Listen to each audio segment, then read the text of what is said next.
है 22 तारीख से, तो क्लास डिस्टर्ब होगी थोड़ी सी। तो अगर दूसरे कॉलेज में कहीं क्लास शिफ्ट किया जाए तो दिक्कत, जो पीसीएस दे रहे हैं, क्योंकि डिस्टर्ब हो जाएगी। लेकिन 17 मार्च को पीसीएस का एग्ज़ाम है, तो हमने सर से बात किया था, तो आसपास कोई कॉलेज उन्होंने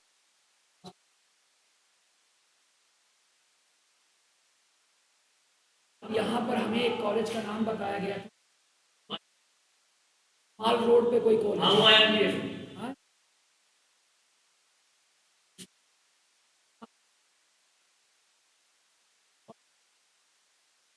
अगर आप लोगों को कोई कन्वीनियंस में दिक्कत नहीं, इसके लिए बंद नहीं करेंगे, क्योंकि मैंने सर से कहा था कि बच्चों का एग्जाम करके पीसीएस हो जाएगा।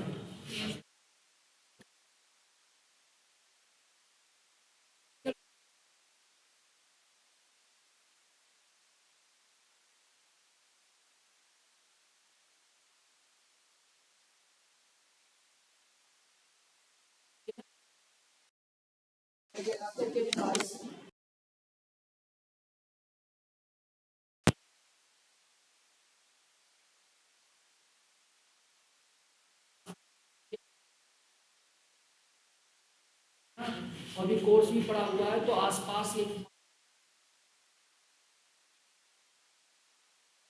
आईएमटी मान रोड के लिए। हाँ हाँ वहीं सर वो दूर पड़ेगा। हाँ सर एनएस डिग्री कॉलेज में नहीं हो सकती बात? बगल में हाँ सर कॉलेज है। बात कर लेता हूँ, चलो ये मुझे सर वो बहुत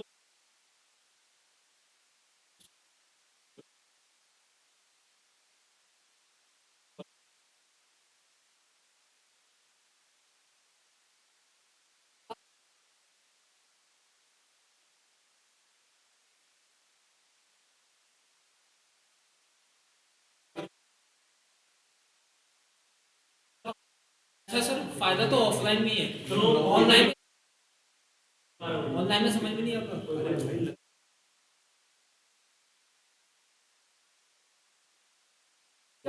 या तो वो अभी समझ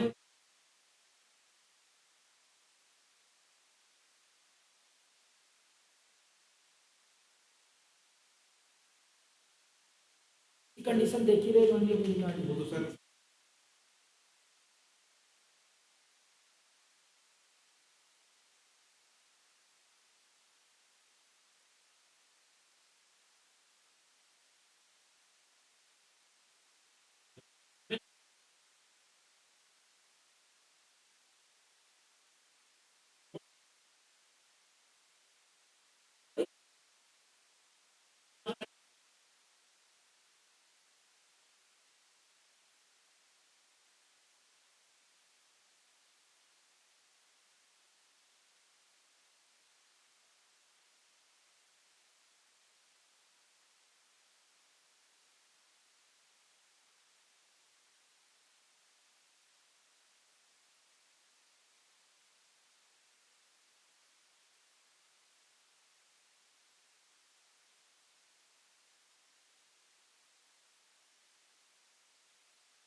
क्या करते हैं, आवाज देख रहा था।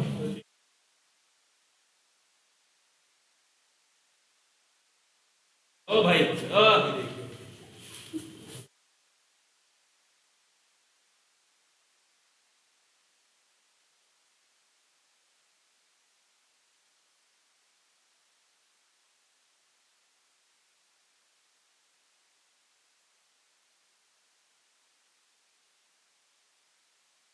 एक छोटा सा टॉपिक हमारा बचा हुआ है, इसको हम फिनिश करके फिर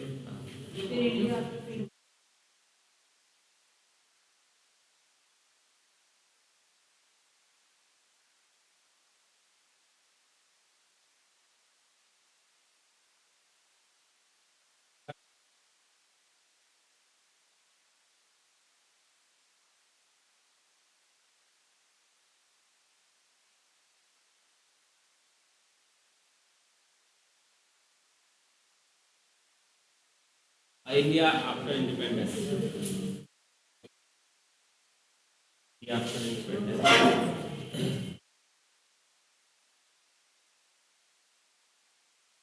रेगुलेटिंग एक्ट को कल हम लोगों ने कर लिया था।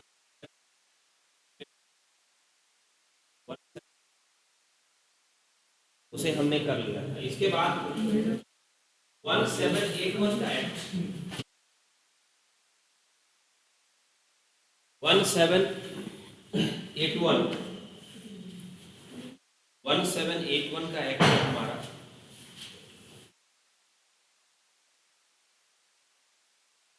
1781 के एक्ट के अकॉर्डिंग आपको याद होगा कि रेगुलेटिंग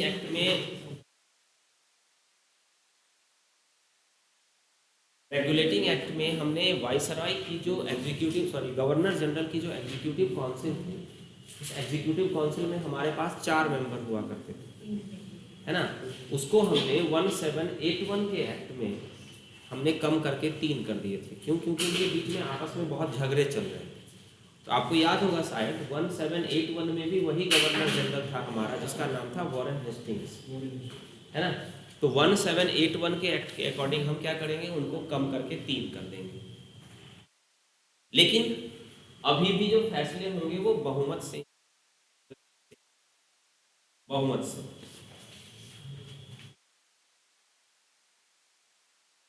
फिर आ जाएगा हमारा 1784 का एक्ट, जिसे हम पीट्स इंडिया एक्ट।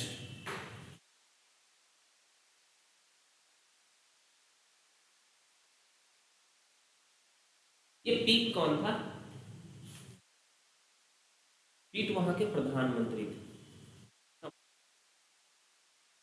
84 के एक्ट में जिसके नाम से ये एक्ट आया, प्रधानमंत्री थे पीट वहां के प्रधानमंत्री बने थे, उन्होंने ही, इस वजह से हम इसे कहते हैं Pitt's India act.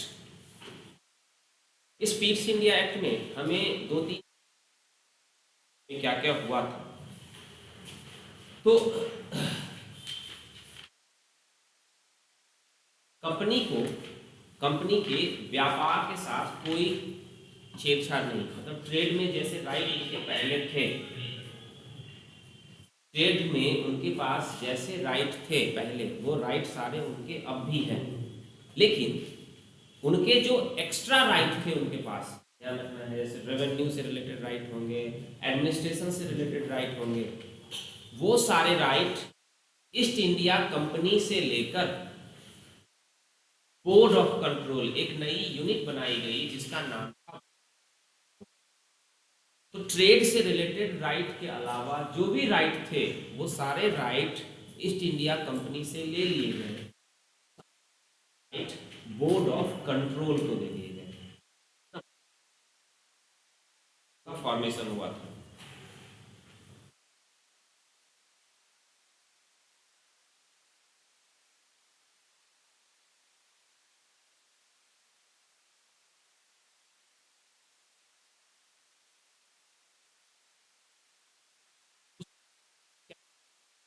Governor general और जो उनकी एग्जीक्यूटिव काउंसिल थी,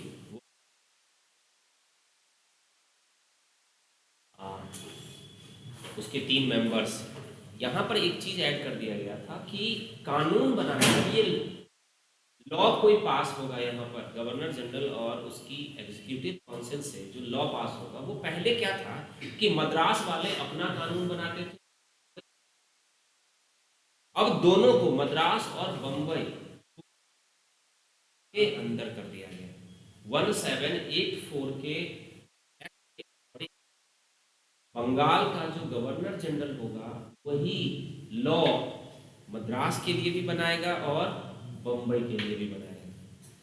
जो लॉ मेकिंग बॉडी है वो गवर्नर जनरल और उसकी एग्जीक्यूटिव काउंसिल ही हो गई है मद्रास के लिए, सिर्फ कानून बनाने के लिए, सिर्फ कानून का।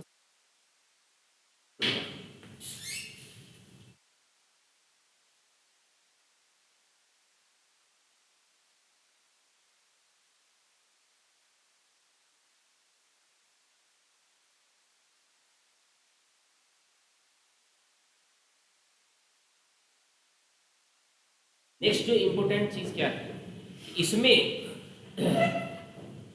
वायसराय गवर्नर जनरल की जो एग्जीक्यूटिव काउंसिल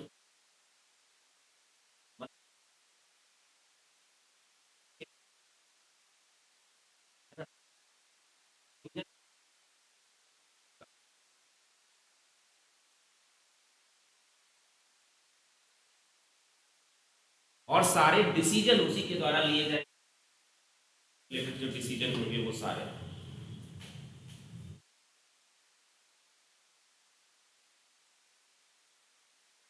नेक्स्ट इंपॉर्टेंट चीज थी, इस एक्ट में ये कहा गया कि अभी आगे ईस्ट इंडिया कंपनी का कोई भी राजनीतिक विस्तार नहीं होगा।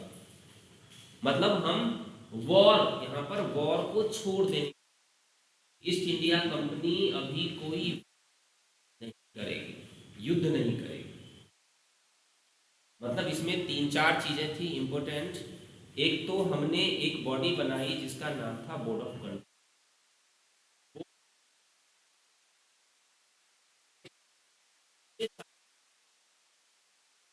मतलब ईस्ट इंडिया कंपनी को जो सरकार ने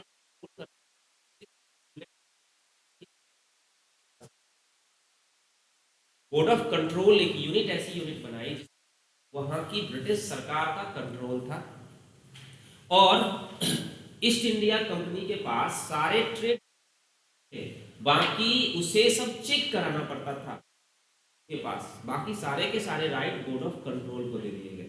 बोर्ड ऑफ कंट्रोल कानून बनाने की शक्ति भारत के अंदर, अगर हम बात करें, ब्रिटेन में बोर्ड ऑफ कंट्रोल बनाया हमने, यहां पर कानून बनाने की शक्ति सिर्फ बंगाल, वही मद्रास और बंबई के लिए भी कानून वही संस्था वायसराय, गवर्नर जनरल और एग्जीक्यूटिव काउंसिल। तीसरी इंपॉर्टेंट चीज थी कि एक चीज, गवर्नर जनरल और उसकी एग्जीक्यूटिव काउंसिल में जो 3 मेंबर होंगे आएगा, और उसी के डिसीजन से बहुत सारी चीजें जो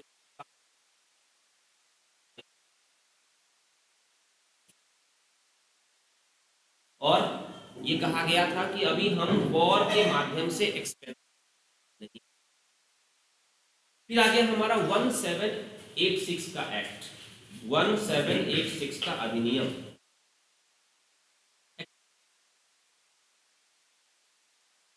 जब वॉरेन हेस्टिंग्स यहां से गया तो वॉरेन हेस्टिंग्स के जाने के बाद इनके पास कोई योग्य व्यक्ति नहीं था भारत में आने के लिए, तो ये काफी दिनों से कॉर्नवालिस को मना रहे थे, है ना, कॉर्नवालिस को काफी दिनों से मना रहे थे। तो कॉर्नवालिस की कुछ शर्तें, कुछ कंडीशंस थी, उसमें से एक कंडीशन ये थी कि जो गवर्नर जनरल होगा वही मुख्य सेनापति भी होगा। गवर्नर जनरल के पास ही चीफ, तो ये जो चेंज किया गया वो 1786 के एक्ट में किया गया। 1786 के एक्ट में गवर्नर जनरल ही अब मुख्य सेनापति भी होगा। गवर्नर जनरल ही अब मुख्य सेनापति होगा, चीफ कमांडर।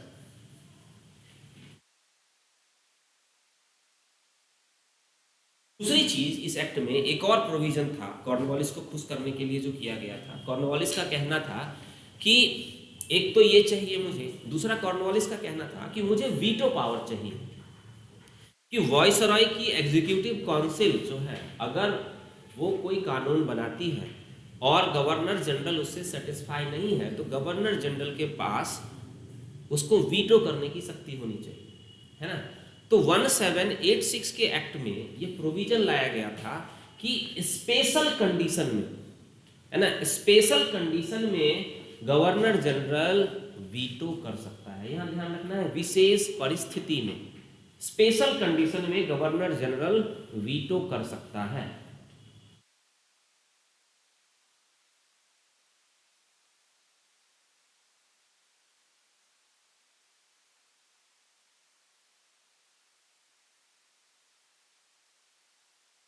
उसके बाद आ जाएगा 1793 का एक्ट।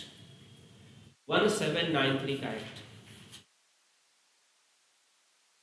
1793 के एक्ट में एक तो कंपनी के जो ट्रेड राइट थे उसे 20 साल के लिए एक्सटेंड कर दिया गया। आपको याद होगा जब कंपनी बनी थी तो उनको मोनोपोली मिली थी, व्यापारिक एकाधिकार, उस व्यापारिक एकाधिकार को दिया गया।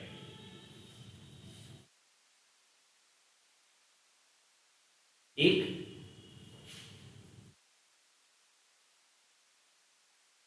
और जो दूसरी इंपॉर्टेंट चीज थी इसमें, ये जो विशेष परिस्थिति,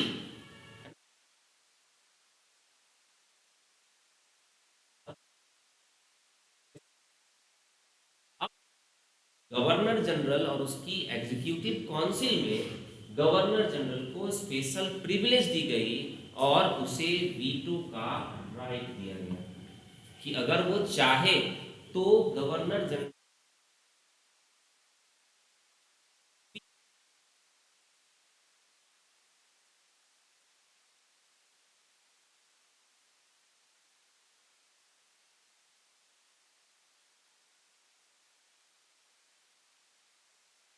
फिर हमारा आ जाएगा 1813 का एक्ट। 1813 का एक्ट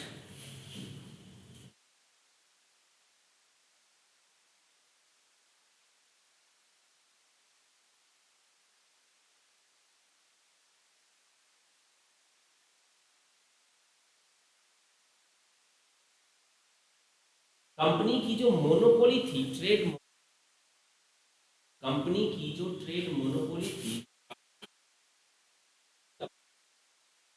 एकाधिकार क्लियर है ना आपका। ब्रिटिश कंपनी जब बनी थी और वो कंपनी जब महारानी के पास गई तो महारानी से उन्होंने कहा कि व्यापार के लिए, पूरब से व्यापार करने के लिए उन्हें एकाधिकार मिलना चाहिए। ब्रिटेन की कोई भी कंपनी पूरब व्यापार नहीं करेगी ईस्ट इंडिया कंपनी के अलावा, इस कंपनी के अलावा, इसे कहते हैं मोनोपोली। ये मोनोपोली जो उनके पास थी वो 1813 के एक्ट में व्यापारिक एकाधिकार को 1813 ईस्वी के एक्ट में खत्म कर दिया गया। लेकिन चाय पत्ती और चाइना के साथ व्यापार, इन पर अभी भी उनकी मोनो, सारी चीजों को खत्म कर दिया गया। एकाधिकार मतलब कोई पूरी दुनिया से अगर भारत में अगर चाय पत्ती आएगी तो वो ब्रिटिश ईस्ट इंडिया कंपनी ही लाएगी। चाय पत्ती का व्यापार और चीन के साथ व्यापार, चीन के साथ व्यापार, इन पर अभी भी इनकी मोनोपोली थी।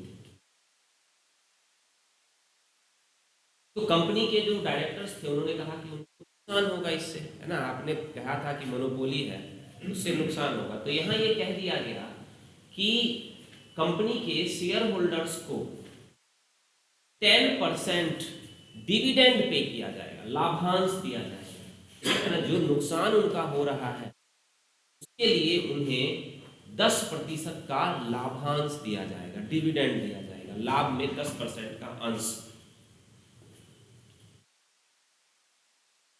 और एक चीज बहुत इंपॉर्टेंट है, ध्यान रखना है, जिसे आप ब्रिटिश इकोनॉमिक पॉलिसी से भी डिस्कस जोड़ कर देख सकते हो। इसे हम ड्रेन ऑफ वेल्थ में भी हमने डिस्कस किया था। ये जो डिविडेंड दिया जाएगा वो डिविडेंड इंडियन रेवेन्यू से दिया जाएगा। मतलब भारत से, सबकी सरकार नहीं देगी ये पैसा भारत से दिया जाएगा, भारत की ट्रेजरी से दिया जाएगा।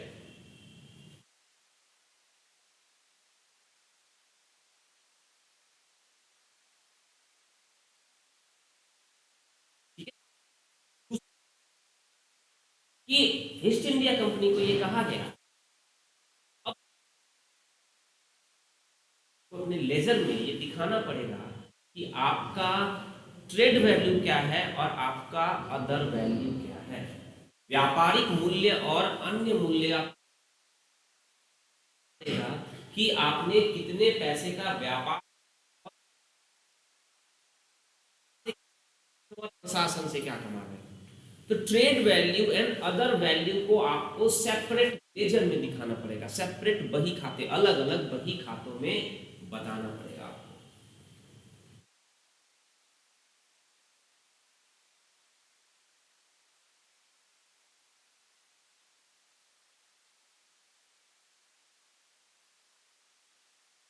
और इसमें एक और प्रोविजन था कि भारत को प्रति वर्ष पर ईयर 1 लाख रुपया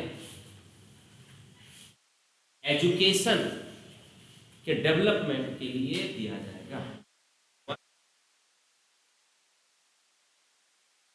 शिक्षा के विकास के लिए दिया जाएगा।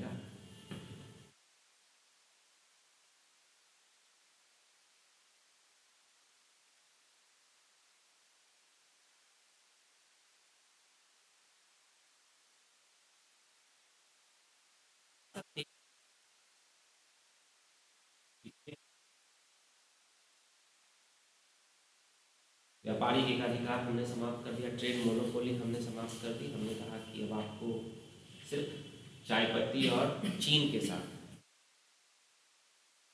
और आपको दोनों खाते अलग अलग करके दिखाने होंगे, है ना, व्यापार से कमा रहे हो कितना पैसा अदर सोर्स से आ रहा है, आपको ये भी दिखाना पड़ेगा।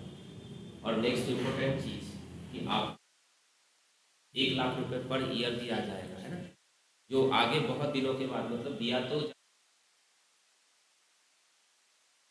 किया जाएगा, है ना।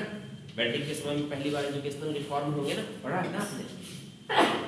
नेक्स्ट 1833 का चार्टर एक्ट, 1833 का चार्टर एक्ट 1833 ईस्वी का।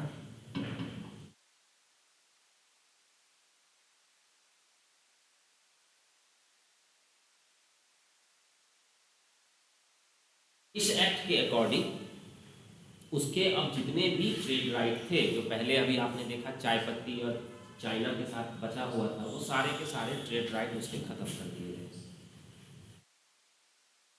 व्यापारिक जो भी अधिकार थे उसके, वो सारे के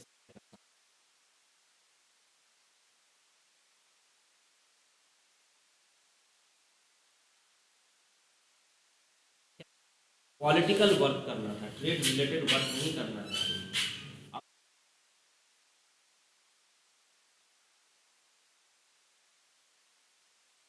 और वो भी पॉलिटिकल वर्क कितने दिनों किया, अपने आपको जो पॉलिटिकल राइट दिए हैं वो राइट 20 ईयर्स के लिए है।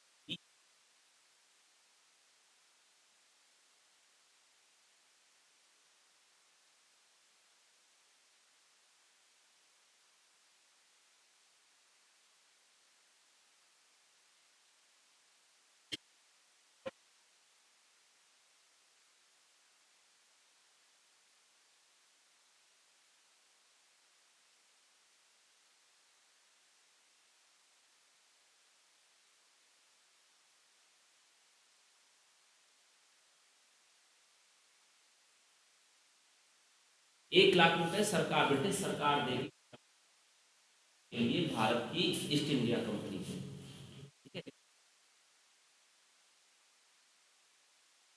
फिर क्या था कि भारत में काम करने के लिए ऑफिसर्स नहीं मिल पा रहे थे, है ना, वे ऐसे ऑफिसर्स चाहिए थे जो इंग्लिश जानते हो और यहाँ के लोग, तभी हम एडमिनिस्ट्रेशन अच्छी तरह से चला सकते हैं।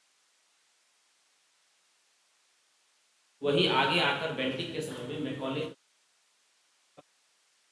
कहेगा कि भारत के लोगों को हमें इंग्लिश पढ़ाना है, और वो उसी चीज पे पैसा खर्च, इंडियन रेवेन्यू से नहीं आएगा पैसा।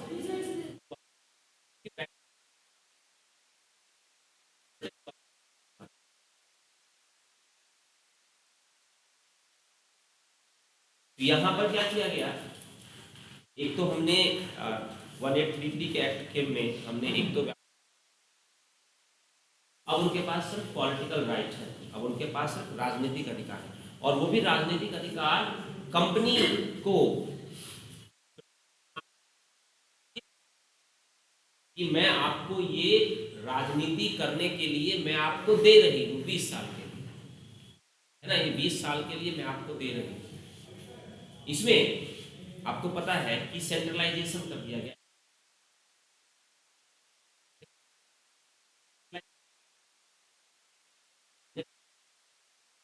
कि गवर्नर जनरल ही मद्रास और बंबई के एग्जीक्यूटिव काउंसिल, लेकिन हमने 1833 के एक्ट में हमने क्या किया था, एडमिनिस्ट्रेशन का भी सेंट्रलाइजेशन कर दिया, प्रशासन का भी केंद्रीयकरण कर दिया। और प्रशासन का केंद्रीयकरण का मतलब क्या हो गया कि अब बंगाल का गवर्नर जनरल भारत, बंगाल का गवर्नर जनरल जो होगा वो अब भारत का गवर्नर जनरल बन जाएगा, ठीक है। और इसके अकॉर्डिंग जो बेंटिक होंगे हमारे, वही बेंटिक भारत के पहले गवर्नर जनरल होंगे।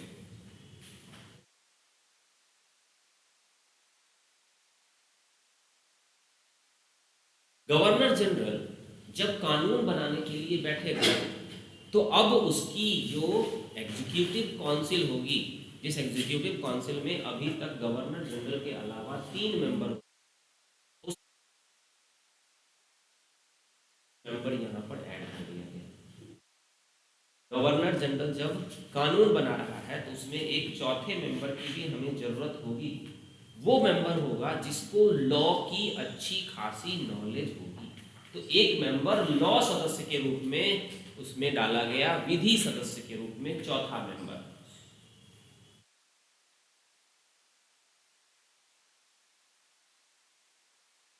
तो गवर्नर जनरल के में एक गवर्नर जनरल, 3 अन्य और 1 लॉ मेंबर, तो टोटल हो गए हमारे पास 4, 1, 5, ठीक है। एक गवर्नर जनरल, 3 अन्य मेंबर और 1 लॉ मेंबर, 1833 के एक्ट में।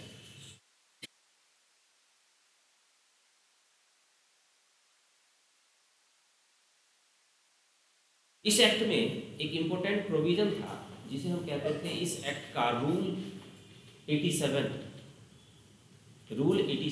नियम 87 नियम के अकॉर्डिंग यह प्रोविजन था। आपको याद होगा कि बेंटिक ने कहा था कि महारानी का कहना है कि वो इस एक्ट में लिखा हुआ है कि हमारे यहाँ पर किसी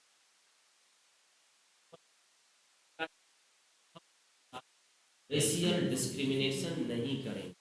आगे महारानी भी ये घोषणा करती है, लेकिन महारानी की घोषणा से पहले 1833 के एक्ट,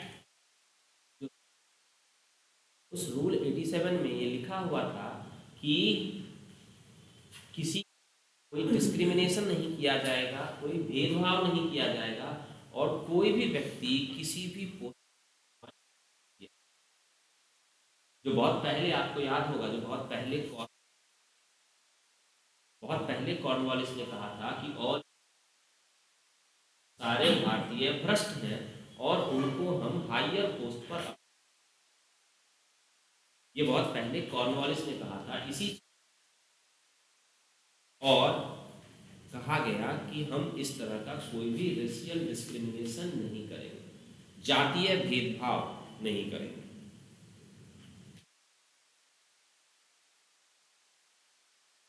आपको याद होगा शायद इसी एक्ट के अकॉर्डिंग इसी एक्ट के रूल 87 के अकॉर्डिंग ही भारत में स्लेवरी सिस्टम को इलीगल कर दिया गया, भारत में दास व्यवस्था को अवैध कर दिया गया, स्लेवरी सिस्टम या दास व्यवस्था को अवैध कर दिया गया।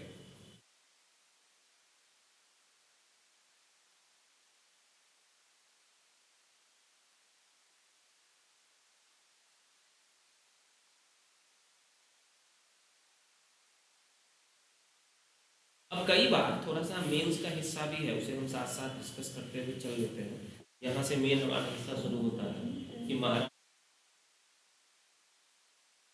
कि हम रेशियल डिस्क्रिमिनेशन नहीं करेंगे।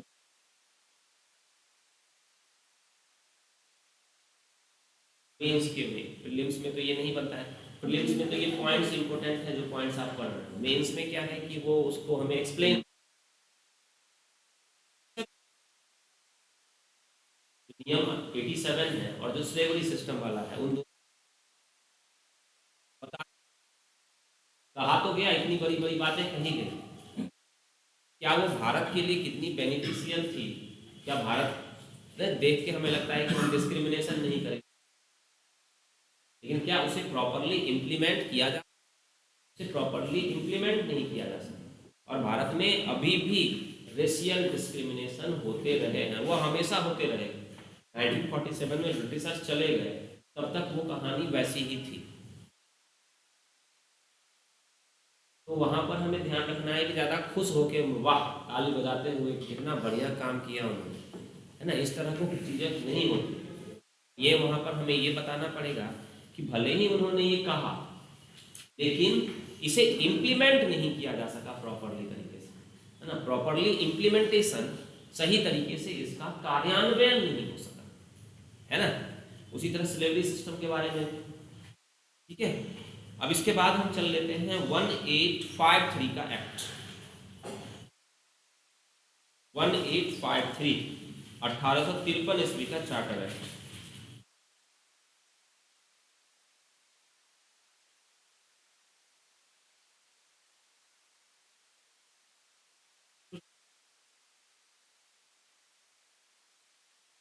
कुछ नहीं है, सिर्फ नाम का अंतर। हाँ, सिर्फ नाम का अंतर है। चार्टर के अकॉर्डिंग कोई चीज दी जाती थी और रेगुलेटिंग में कुछ नहीं था। पहली बार कंपनी को रेगुलेट किया जा रहा है और कुछ नहीं, ठीक है। 1853 के एक्ट में वो तीन चीजें हमारे पास इंपॉर्टेंट है। अभी अभी हमने, आपको याद होगा कि हमने ईस्ट इंडिया कंपनी को कहा कि अब तेरे सारे ट्रेड राइट खत्म हो गए, अब तू सिर्फ पॉलिटिकल काम करेगा, और वो भी 20 साल के लिए हमने तुझे दिया। 1853 के एक्ट में महारानी ने कि अभी भी हम आपको सिर्फ पॉलिटिकल काम करने का राइट दे रहे हैं, लेकिन इस बार टाइम नहीं है। जब तक हमारी मर्जी होगी तब तक आप पॉलिटिकल राइट आपके पास है ना। इसमें कोई टाइम नहीं दिया गया, जैसे इससे पिछले वाले एक्ट कि पॉलिटिकल काम करने के लिए मैं आपको 20 साल का समय देती हूं। इसमें समय नहीं, आपको अभी पॉलिटिकल काम ही करने हैं ईस्ट इंडिया कंपनी को, लेकिन वो तब तक जब तक मेरा मन बदल जाएगा तो मैं आपसे वो राइट भी ले लूं। अभी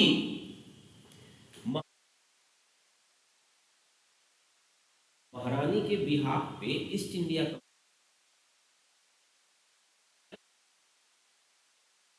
कंपनी रूल कर रही है। मतलब महारानी खुद नहीं कर सकती है, उनके पास काम। तो उन्होंने ईस्ट इंडिया कंपनी को कहा है कि भाई तू कर ले, ठीक है। ये चीज 1853 के एक्ट में हमने कहा, लेकिन टाइम नहीं है इस बार, है ना। इस बार जब तक मेरे अंदर कैपेसिटी हो जाएगी मैं खुद कर लूँ, ठीक है। तो एक तो प्रोविजन हमारा ये था। वाइसराय की जो गवर्नर जनरल की जो एग्जीक्यूटिव काउंसिल है, तो उसमें टोटल 10 मेंबर होंगे। अभी तक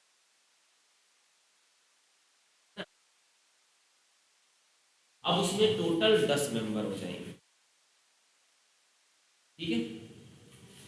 कौन कौन? एक गवर्नर जनरल, 3 उसकी एग्जीक्यूटिव काउंसिल के मेंबर, 4 हो गया, एक हो गया हमारा लॉ मेंबर, 5, और आगे कौन कौन सा है ये देख लो। एक सुप्रीम कोर्ट का चीफ जस्टिस, सुप्रीम कोर्ट का मुख्य न्यायाधीश, और एक उससे छोटा न्यायाधीश, एक उससे छोटा जज,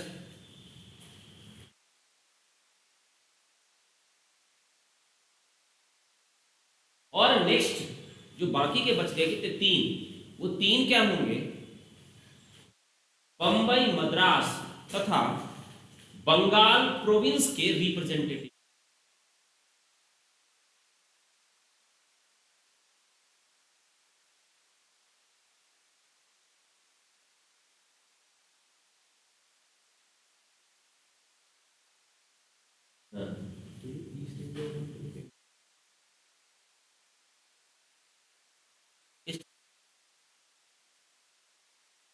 व्यापार करना आता था, है ना। तो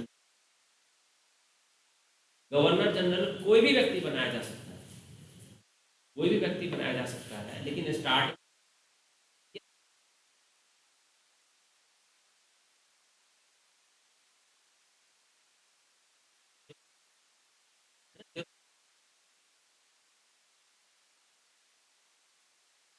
तो उसे बना दिया जाए, है ना। लेकिन देखो अभी कॉर्नवालिस है, वो हाउस ऑफ लॉर्ड्स का मेंबर नहीं है, है ना, वो तो सेनापति है, जो अमेरिका से भी अभी लड़के आया है। तो जरूरी नहीं है, वो कोई भी बंदा हो सकता है।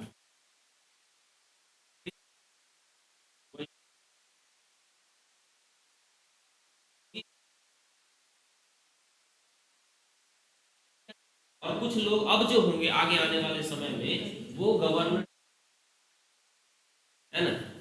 तो इस तरह से हाँ 58 के बाद, ठीक है। तो ये हमारा क्या हुआ यहाँ पर, जब कानून बनाने के लिए बैठेगा 1853 के एक्ट में, तो टोटल वहां पर 10 मेंबर, 10 मेंबर में यही 10 मेंबर, ठीक है। ये 1853 का हमारा एक्ट था।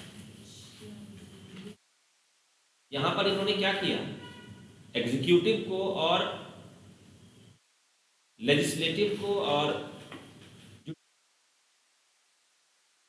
है ना, आप देख रहे हो, आप सब मिलके कानून बना रहे हैं। कानून बनाने वालों में एग्जीक्यूटिव भी है और प्रशासक भी है और जज भी है। जज और एडमिनिस्ट्रेशन सब मिलाकर क्या कर रहे हैं, कानून बना रहे हैं, ठीक है।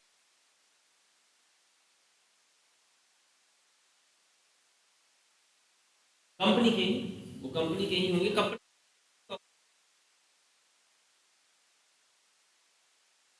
है ना, वो गवर्नर यहाँ पर आएंगे। अब 858 का एक्ट, 1858 का एक्ट,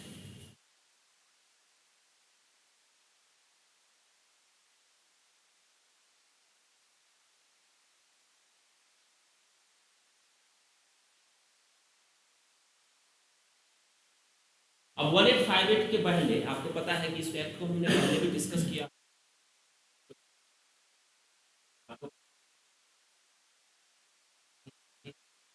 है ना। 1857 का रिवोल्ट हुआ था इसी समय। तो क्या हुआ कि आप उसके बाद कई सारे चेंजेस हुए, जिसमें आपको पता ही है कि वहां पर भी हमने, ब्रिटेन में हमने किया, है ना।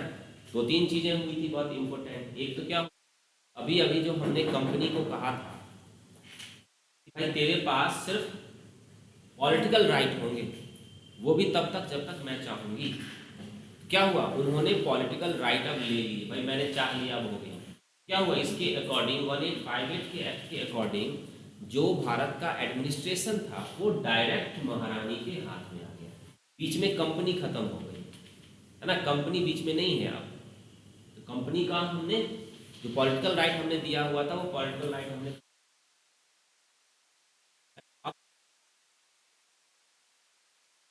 और हमारी महारानी को हो गई, है ना, अपनी मर्जी से उन्होंने हमें बना लिया, उनका इतना एहसान हुआ हमारे, ठीक है। और महारानी खुद काम नहीं कर सकती,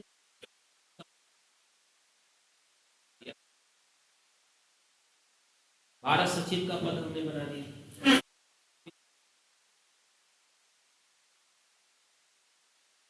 है ना। 15 मेंबर्स होंगे, 8 और 7 के रेशियो में। कुछ मेंबर्स जो होंगे वो आएंगे ईस्ट इंडिया कंपनी से। देखो ये भारत और ब्रिटेन में ये अंतर है,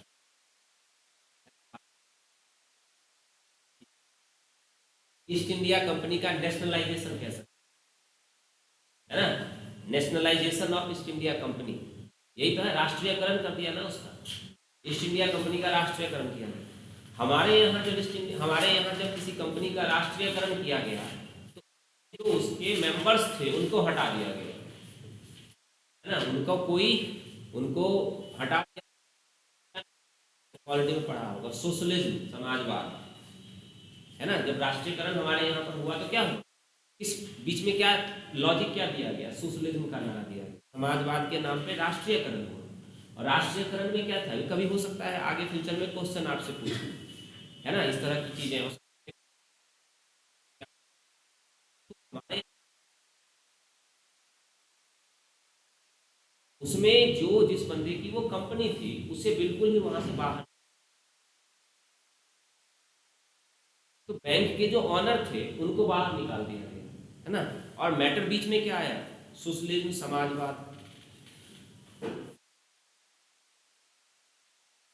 उनके यहाँ भी नेशनलाइजेशन हुआ, ईस्ट इंडिया कंपनी का राष्ट्रीयकरण कर दिया गया, लेकिन जो गवर्निंग बॉडी थी उस गवर्निंग बॉडी में अभी भी ईस्ट इंडिया रिप्रेजेंटेशन। हाँ, बस ये है कि मेजोरिटी किसकी थी, 8 और 7 का स्टेटस था हमारा। 8 जो होते थे वो गवर्नमेंट की तरफ से आते, महारानी, है ना, और 7 elected by east India company.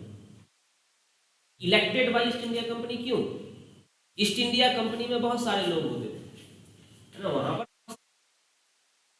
ना हो जाए कि भाई मेरे मेंबर तो मेरे मेंबर, लोगों की वो कंपनी है, तो 25 लोग क्या करेंगे, उन्हें इलेक्ट करेंगे, है ना। तो वहां से वो इलेक्ट होके आते थे और यहां से वो नॉमिनेट होके आते थे, दोनों मिलाकर 15 लोगों की एक कमेटी, और वहां से भारत का कामकाज, है ना। और भारत में चेंज क्या हुआ, तो भारत में चेंज हुआ कि गवर्नर जनरल को अब उन्होंने वाइसराय बना दिया, कुछ नहीं किया, नाम है सिर्फ। नहीं, इस पर भी कई बार क्वेश्चन पूछते हैं मेंस में, इन सबसे रिलेटेड कई सारे क्वेश्चन आते हैं कि क्या अंतर रहा गवर्नर जनरल और वाइसराय में।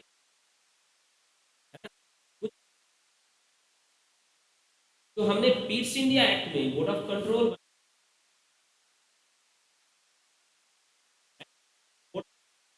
पीट्स इंडिया एक्ट में क्या था, वहां पर बोर्ड ऑफ कंट्रोल था, यहां पर गवर्नर जनरल था।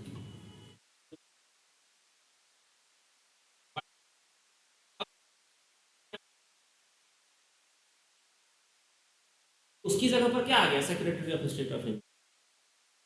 और यहां पर जो गवर्नर जनरल था उसको खत्म कर दिया गया, उसकी जगह पर नया वर्ड क्या, वाइसराय।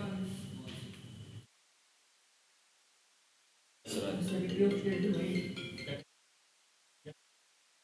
नहीं, वो वहीं पे रहेगा ना, वो ये वहीं पे रहेगा, वाइसराय यहाँ पर। हेलो, 330 फोन नंबर ले लो।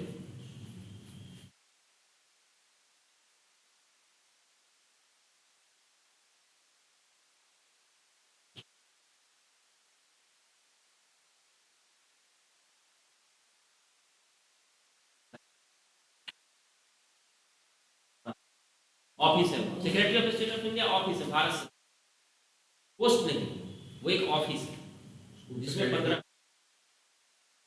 लेकिन वो एक ऑफिस है, secretary of state of India एक ऑफिस है।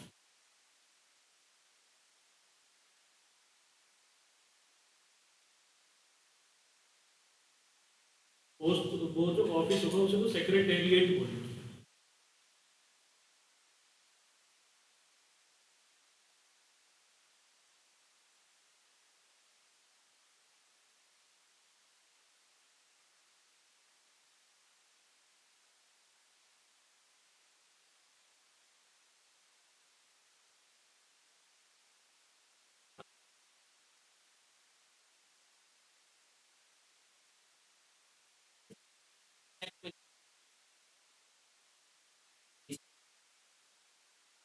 इसमें महारानी ने एक घोषणा की थी कि अब हम ये,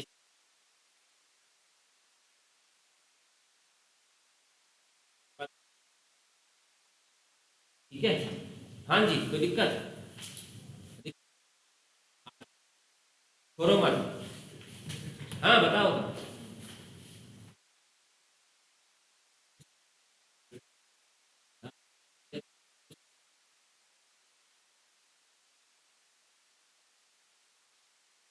तमाम पूछ, है ना, पूछ।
अभी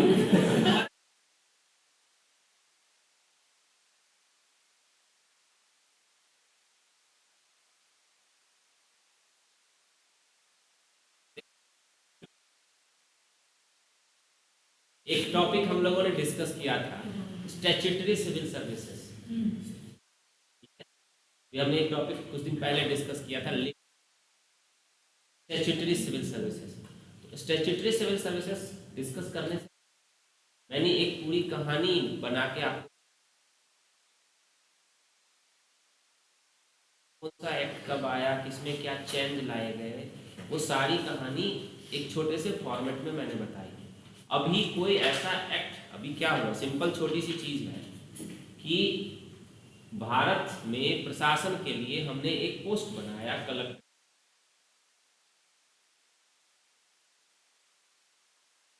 कलेक्टर की पोस्ट पर हमें अपॉइंट करना। तो कॉर्नवालिस ने कहा था कि इस पर जब हमने कलेक्टर की पोस्ट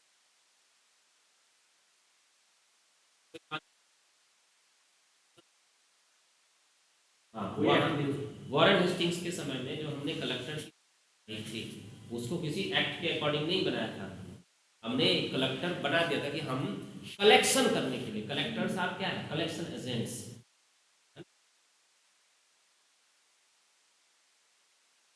और साथ साथ हमने उनको कुछ,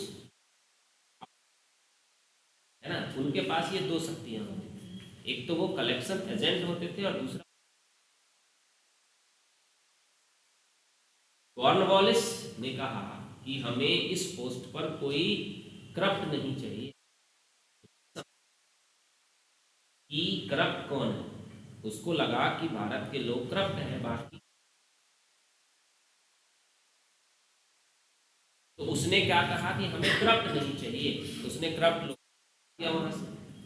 अब भारत के लोग उस पर अपॉइंट नहीं, भारत के लोग उस पर अपॉइंट नहीं हो पाए। अब जब 1833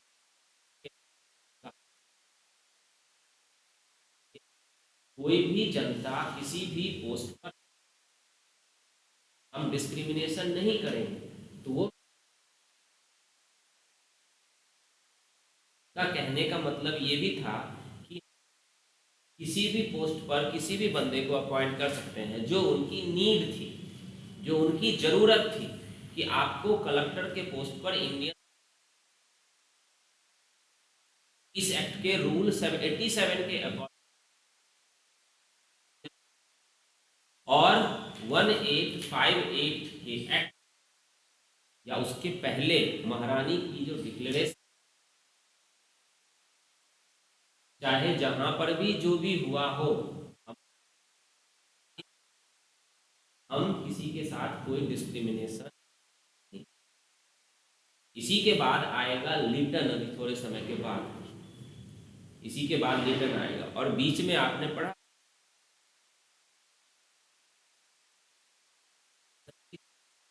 लिटन के समय हमने स्टैट्यूटरी सिविल सर्विस लाया था एक, उससे पहले हमने डिस्कस किया था कि महारानी 1833 के एक्ट या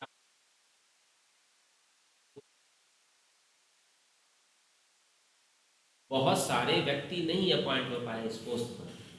पहले व्यक्ति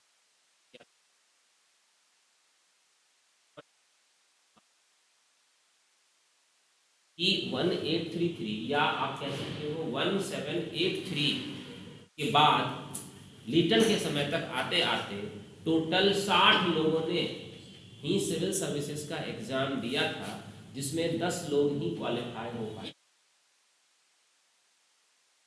जिसमें 10 लोग ही क्वालिफाई हो पाए। तो ये सारी कहानी हमने पहले ही डिस्कस कर ली थी, ठीक है जी। चले आगे।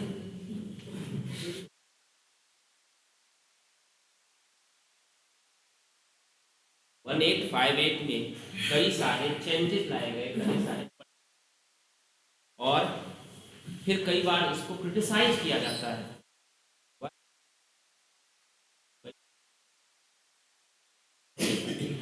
कि ब्रिटिश इस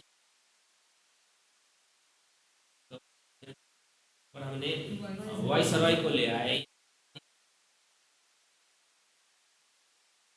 इससे क्या बेनिफिट हुआ भारत को, क्या कुछ बेनिफिट भारत को या नहीं हुआ बेनिफिट?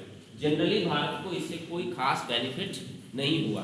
वाइसराय जैसे थे उसी वो वैसे ही थे जैसे गवर्नर जनरल, है ना, जैसे गवर्नर जनरल वैसे वाइसराय। जैसे हम गवर्नर जनरल के पीरियड में रूल हो रहे थे, जैसे वाइसराय के पीरियड में, चाहे हम महारानी की जनता हो या ना किया जा रहा है। ठीक है, किसी भी चीज में जरा सा पॉजिटिव नहीं लिख देना है। जैसे ही हम पॉजिटिव 1858 के बाद 1861 का एक्ट, 1861 1861 ईस्वी का इंडियन काउंसिल एक्ट, भारतीय परिषद अधिनियम 1861। एक बार हम ये सारा कर लेते हैं, फिर एक बार हम इन सब में एक डिफरेंस कर लेंगे।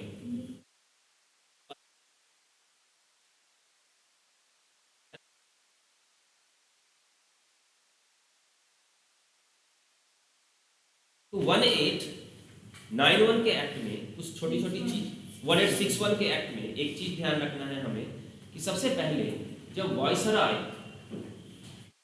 कानून बनाने के लिए बैठेगा तो उसके पास मिनिमम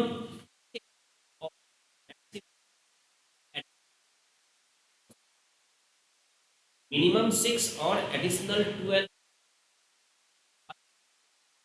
एडिशनल, ये अतिरिक्त होंगे। नहीं, वो 5, वो वाइसराय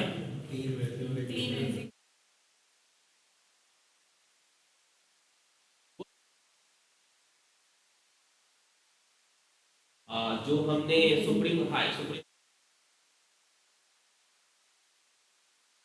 अब यहां पर थोड़ा सा रिप्रेजेंटेटिव गवर्नमेंट की स्थापना की जाएगी, है ना, प्रतिनिधि सरकार की स्थापना। तो यहां पर क्या होगा, अब एक छोटी सी 2-3 चीजें, है ना, वाइसराय की एग्जीक्यूटिव काउंसिल के 5 मेंबर, वाइसराय की एग्जीक्यूटिव काउंसिल के 5 मेंबर कौन कौन से हैं?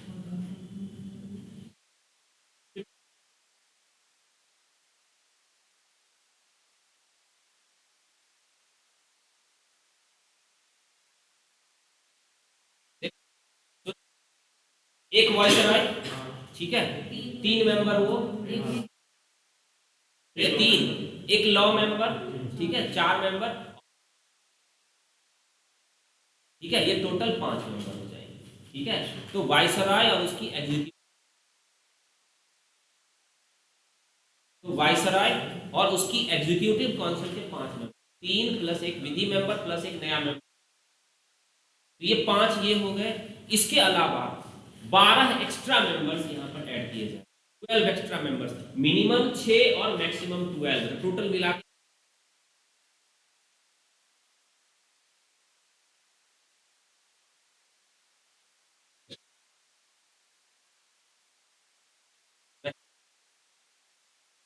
है ना। इसमें एक लाइन है, मैं सारी चीजें आपका क्लियर करवा दूं, है ना, कि इसमें जो एडिशनल मेंबर्स होंगे वो एडिशनल मेंबर्स वाइसराय के द्वारा अपॉइंटेड होंगे, है ना। अतिरिक्त सदस्य जो होंगे वो होंगे,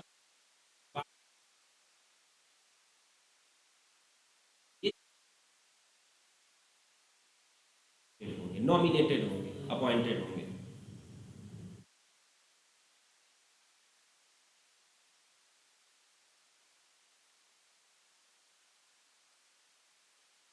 और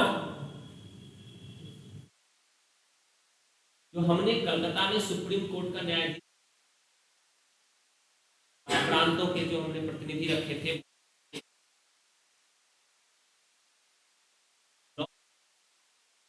मतलब देखो एक चीज ध्यान रखना है यहाँ पर कि जब प्रशासन की बात आएगी, है ना, यहाँ पर जब प्रशासन की बात आएगी,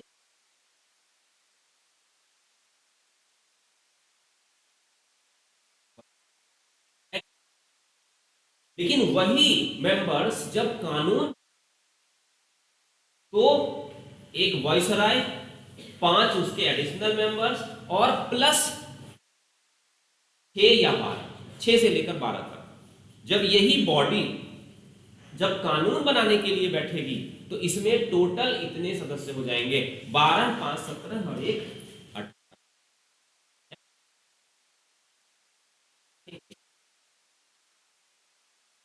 नंबर को जो एक हमने 3 राज्यों के प्रतिनिधियों को रखा था, हमने एक सुप्रीम कोर्ट के जज को, सीनियर जज को और एक लोअर जज को हमने रखा था, उसको हम हटा देंगे। उसकी जगह पर हम एडिशनल मेंबर्स को, कि ये जो एडिशनल मेंबर्स हैं उनमें से नॉन गवर्नमेंट होने चाहिए, सरकारी नहीं होने चाहिए, है ना, सरकारी नहीं होने चाहिए। ठीक है, मतलब ऐसा ना किसी अधिकारी को बना दिया, किसी नॉन गवर्नमेंट मेंबर्स, मतलब कि यहां पर बात की गई जब कानून बनाने के लिए हम बैठ, भारतीयों को रिप्रेजेंटेशन देने की यहां पर शुरुआत होगी।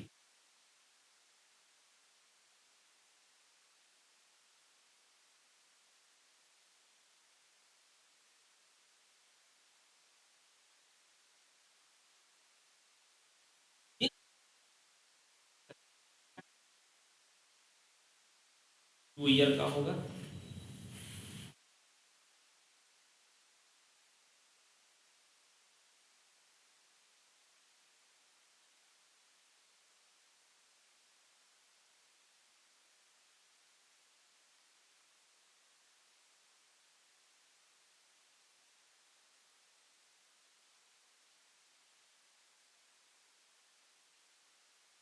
नेक्स्ट इसमें क्या था कि अभी अभी आपको याद होगा कि पूरे भारत के लिए वाइसराय की जो एग्जीक्यूटिव काउंसिल होती थी वही कानून बनाती थी अभी, लेकिन कि मद्रास और बंबई प्रेसिडेंसी, मतलब लॉ बनाने में विकेंद्रीकरण, वहां के जो गवर्नर होंगे बनाएंगे।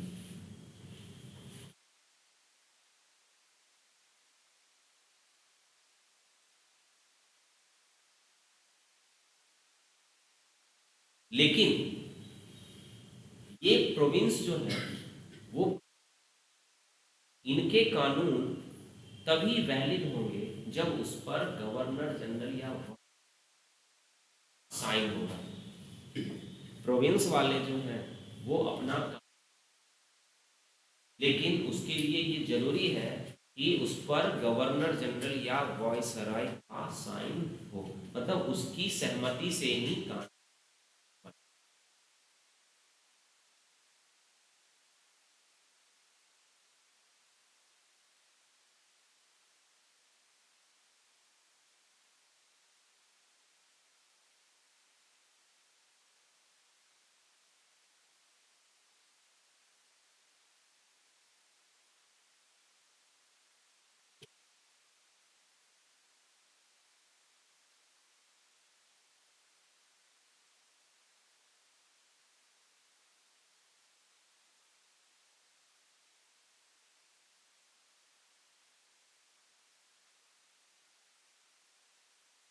देख अब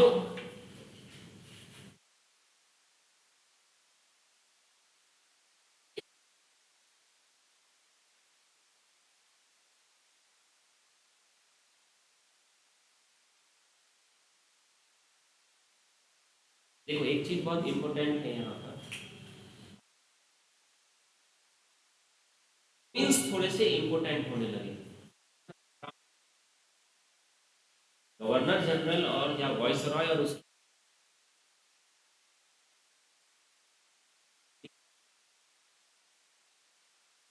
प्रांतों में, प्रोविंस में कानून बनाने वाली एक बॉडी हमने बनाई, लेजिस्लेटिव असेंबली हमने बनाई, कानून बनाने वाली बॉडी लेजिस्लेटिव असेंबली।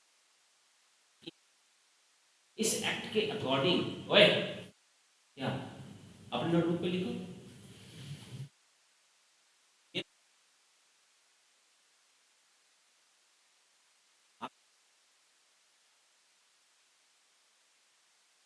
कौन क्या क्या कर रहा है और कौन कितने पानी,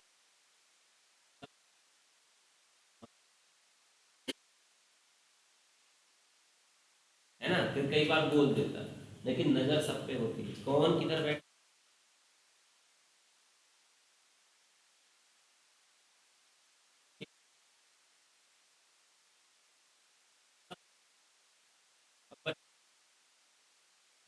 मान लो कि 2,500 हो, है ना? मैं कहता हूँ क्लास हमेशा छोटी होनी चाहिए, अच्छी होनी,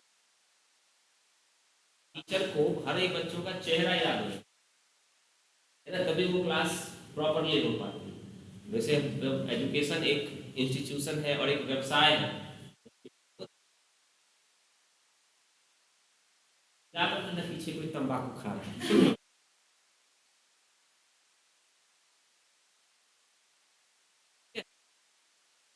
तो 1861 के एक्ट में हमने क्या किया कि मद्रास और बम्बई प्रेसिडेंसी को कानून बनाने का अधिकार दिया, है ना, है ना? लेकिन वो तभी होगा कानून बन जब उस पर वायसराय के भी साइन। और दूसरी चीज इंपोर्टेंट यहाँ पर, इसी तरह की बॉडी हमने कुछ और प्रोविंस के लिए भी बनाई, जैसे बंगाल के लिए सेपरेट इस तरह की 1862 में, नॉर्थ वेस्टर्न फ्रंटियर प्रोविंस के और पंजाब के लिए 1897 में बनाया। ये सब आपकी बुक में वैसे है, ये वाली बुक होगी बड़ी तगड़ी बुक, ठीक है, उसमें कहानी है ये सब।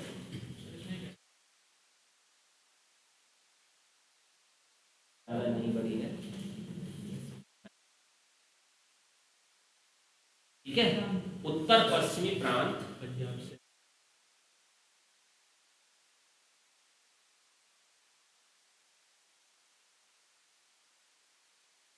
रणजीत सिंह को सैलरी क्यों दी जाएगी?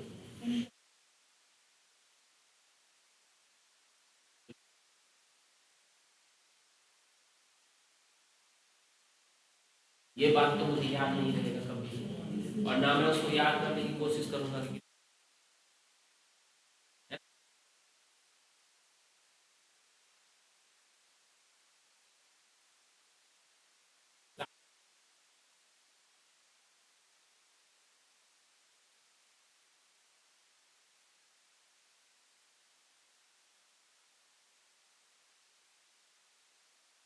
ठीक है। चलो आगे चलो, तो आप देख लेना, ऐसे क्वेश्चन में तुक्का ही लग सकता, तुक्का भी सही हो या गलत हो।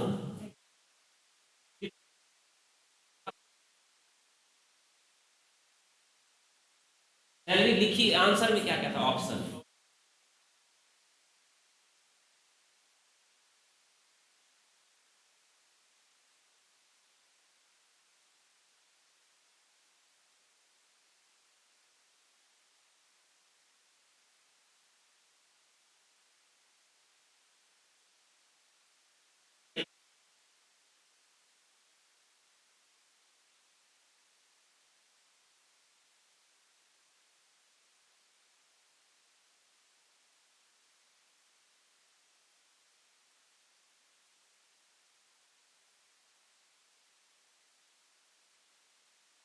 देख लेना, ये तो मिल जाएगा।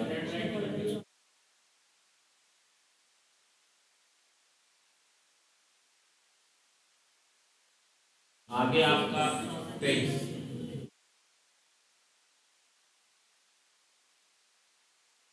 Garden Punjab merger which of the following.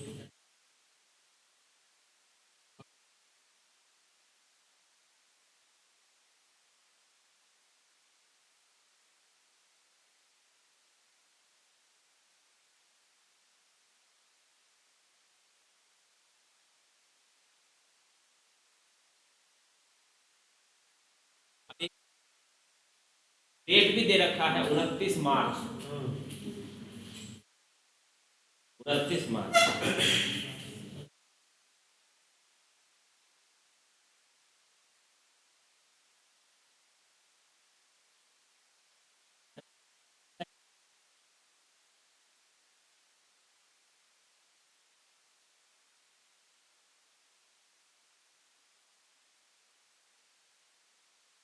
48 49 48 49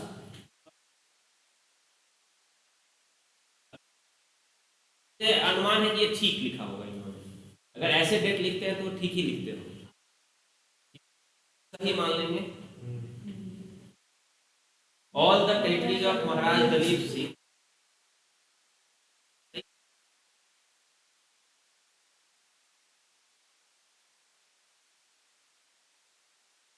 तो मैं तो इसमें वैसे लगा देता डी।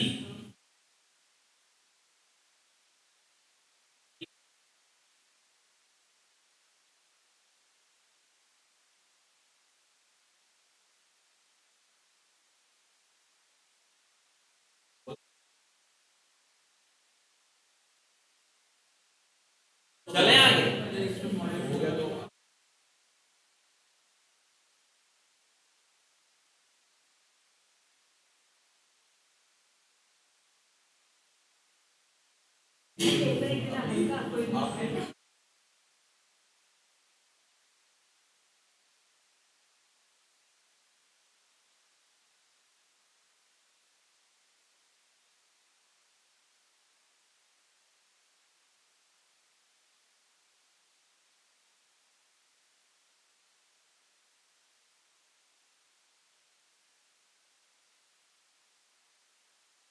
देखो इसमें एक लाइन लिखा हुआ है कि 24 मार्च 80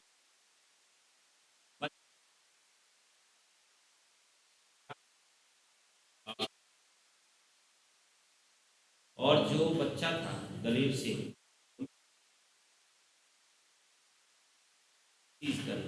पेंशन की वैल्यू कितनी है ये नहीं लिखा हुआ।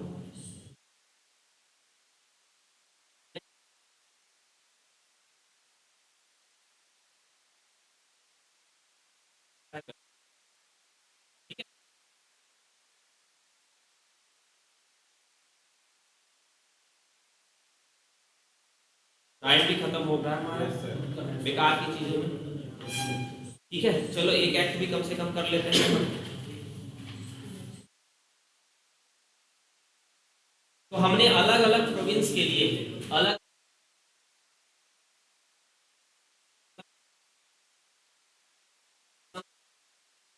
कानून का निर्माण करने वाली जो बॉडी होती है, तो हमने बंगाल के लिए उत्तर पश्चिम प्रांत उत्तर और पंजाब के लिए 97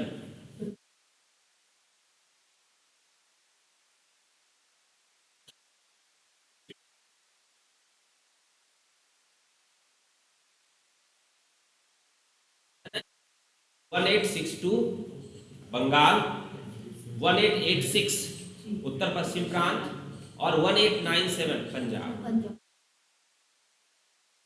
इसमें एक और प्रोविजन था कि गवर्नर जनरल को स्पेशल केस में पास करने का राइट दिया गया। गवर्नर जनरल को हमने स्पेशल केस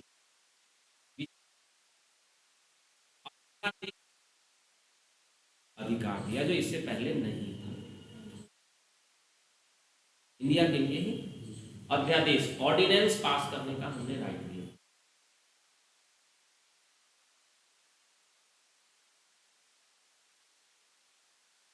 ठीक है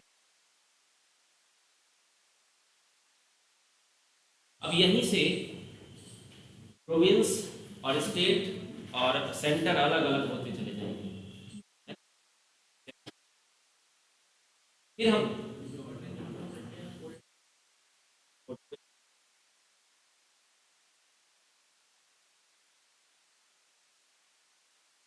अब यहां से ना हमने बंगाल के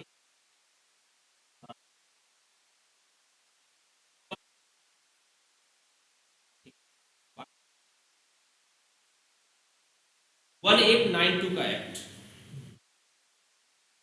1892 का एक्ट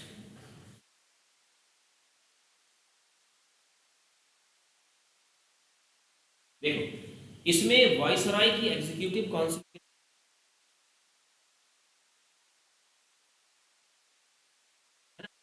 वायसराय में ये एग्जीक्यूटिव काउंसिल में एक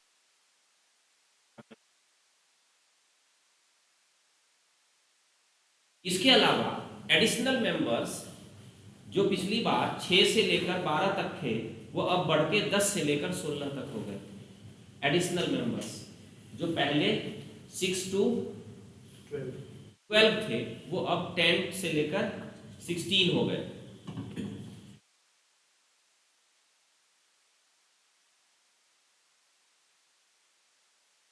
इसमें 6 जो होंगे वो गवर्नमेंट वाले होंगे, एडिशनल मेंबर्स 6 गवर्नमेंट की तरफ से होंगे, और जो 10 होंगे वो नॉन गवर्नमेंट ऑर्गेनाइजेशन,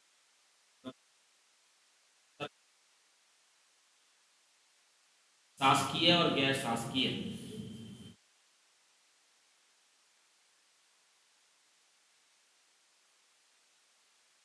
ठीक है, जो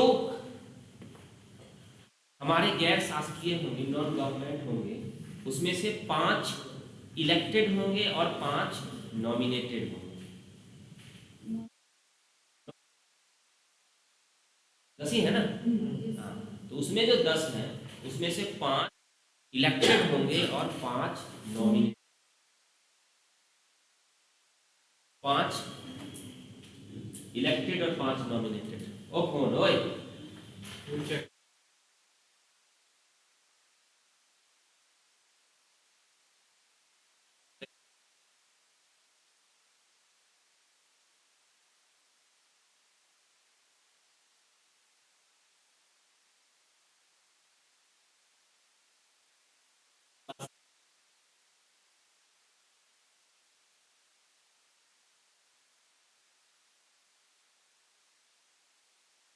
चलो शांत हो जाओ।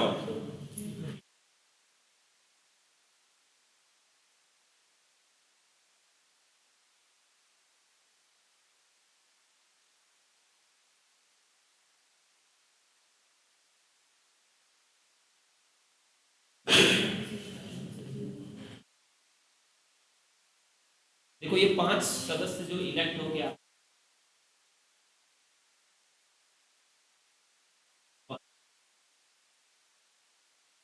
तो लिखा दो, ये आपके बुक में है।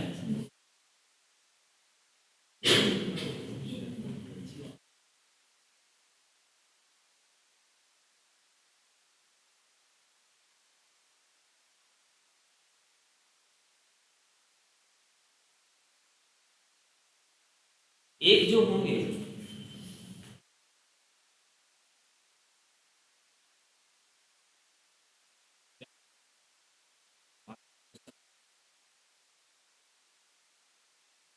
एक सदस्य उस व्यापार मंडल से इलेक्ट हो गया, ट्रेड काउंसिल से।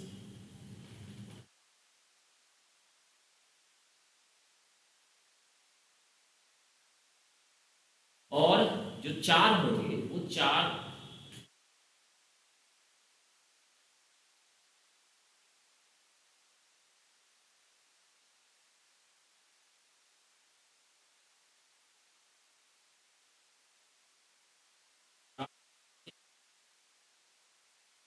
कौन कौन से प्रांत उस समय 4 होंगे? प्रोविंस कौन कौन से 4 होंगे उस समय?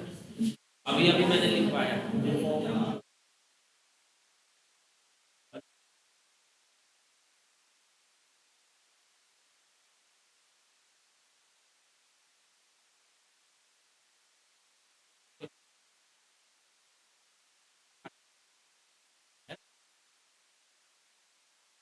क्वेश्चन डायरेक्ट नहीं आते हैं, हमेशा वहां बैठकर हमें तुक्का लगाना पड़ता है,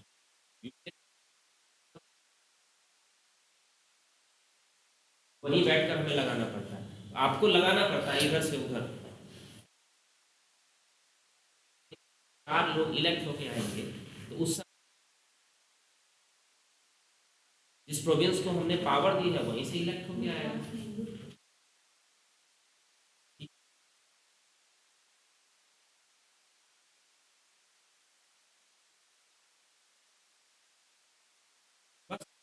बस में इतना ही था।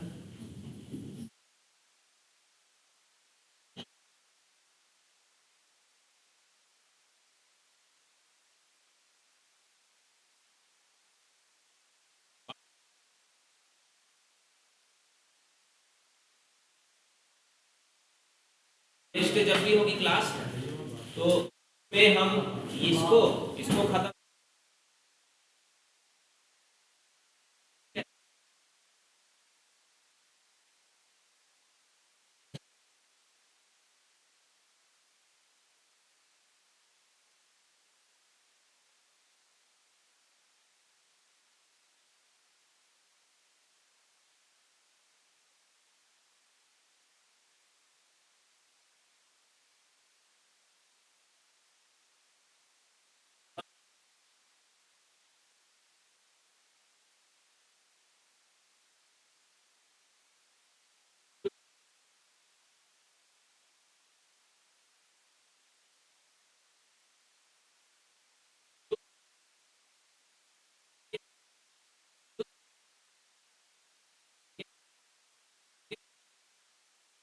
गवर्नमेंट वाले जो होंगे, है ना, और जो नॉन गवर्नमेंट वाले होंगे, नॉन गवर्नमेंट वाले जो होंगे वो 5 तो 5 अपॉइंटेड होंगे